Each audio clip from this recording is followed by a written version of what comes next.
Good morning dear students. बेटे कल हमने आपको लेसन 5 बहादुर बित्तो हाफ रीड करवाया था। आज हम इसको आगे रीड करेंगे। बित्तो ने सिर पर एक बड़ा सा पगड़ बांधा, पगड़ी बांधते हैं ना सिर पर, ठीक है, और हाथ में दराती लेकर घोड़े पर सवार हो गई। एक तो बड़ा सा पगड़ बांध लिया और हाथ में दराती, जो अपन घास काटते हैं ना बेटा, घास काटने का जो औजार होता है उसको बोलते हैं दराती, ठीक है। दराती को लेकर वह घोड़े पर सवार हो गई। घोड़ा दौड़ाती वह खेत पर पहुंची और जोर से चिल्लाई, अरे किसान, तू तो कहता था कि तूने 4 शेरों को फांस कर रखा है, यहाँ तो सिर्फ एक ही है, बाकी कहाँ गए। फिर वह घोड़े से उतरकर शेर की तरफ बढ़ी। बित्तो जो है घोड़े से उतरी और शेर की तरफ बढ़ी और कहने लगी, अच्छा कोई बात नहीं, नाश्ते में एक ही शेर काफ़ी है, यानी कि वो एक शेर खाकर ही नाश्ता कर लेगी। इतना सुनना था कि शेर डर के मारे कांपने लगा। जो जंगल का राजा शेर होता है वो बित्तो की बहादुरी को देखकर क्या करने लगा, कांपने लगा और भाग खड़ा हुआ और वहाँ से जो है भाग गया। यह देखकर बित्तो बोली, देखा, इसे कहते हैं हिम्मत।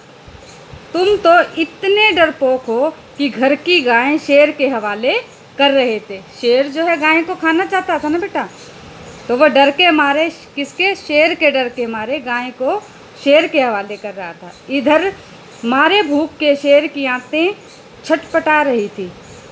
एक भेड़िए ने पूछा, महाराज क्या मामला है, आप आज बहुत उदास दिखाई दे रहे हैं। भेड़िए ने कहा शेर से। शेर ने कहा, कुछ नहीं पूछो, आज मुश्किल से जान बची है। आज एक ऐसी राक्षसी से पाला पड़ गया जो रोज़ सुबह 4 शेरों का नाश्ता करती है। शेर डर के यह बात बोल रहा है। बित्तो ने कहा था ना कि आज तो मैं एक शेर से ही काम चला लूँगी, वैसे तो मैं 4 शेरों से नाश्ता करती हूँ, ठीक है। यह सुनकर भेड़िया बहुत हंसा। वह सुबह झाड़ी में छिपकर सारा तमाशा देख रहा था, झाड़ी के पीछे छुपकर सारे तमाशे को देख रहा था। उसने कहा, भोले बादशाह, वह तो बित्तो थी जिसे आपने राक्षसी समझ लिया था।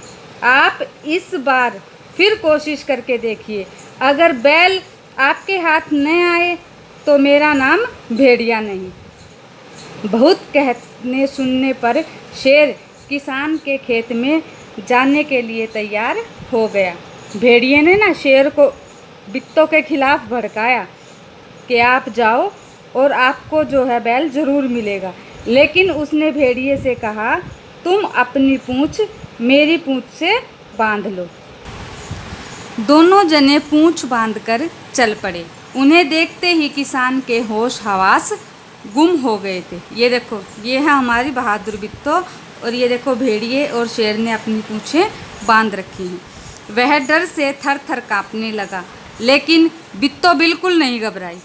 भेड़िए के पास जाकर उसने कहा, क्यों रे भेड़िए, तू तो अभी वादा करके गया था कि तू अपनी पूँछ से 4 शेर बांध कर लाएगा, ठीक है, लेकिन तू तो सिर्फ एक ही शेर लाया है, वह भी मरियल सा, यानी कि ये देखो कमज़ोर सा, ठीक है।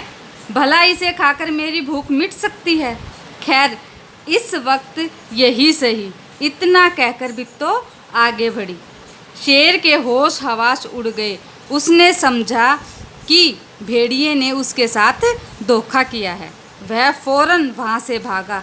भेड़िया बहुत चीखा चिल्लाया, लेकिन शेर ने एक न सुनी, तेजी से भागता चला गया।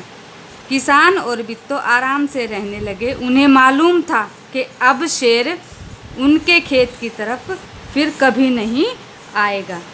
ये देखो बेटा, बित्तो की बहादुरी से जो है एक शेर डरकर भाग गया। इसीलिए हमें कभी भी किसी भी स्थिति में घबराना नहीं चाहिए और बहादुरी से काम करना चाहिए। और साथ में आपको ये कठिन फेयर नोटबुक में राइट करना है और इसको अच्छे से लर्न करना है। Thank you.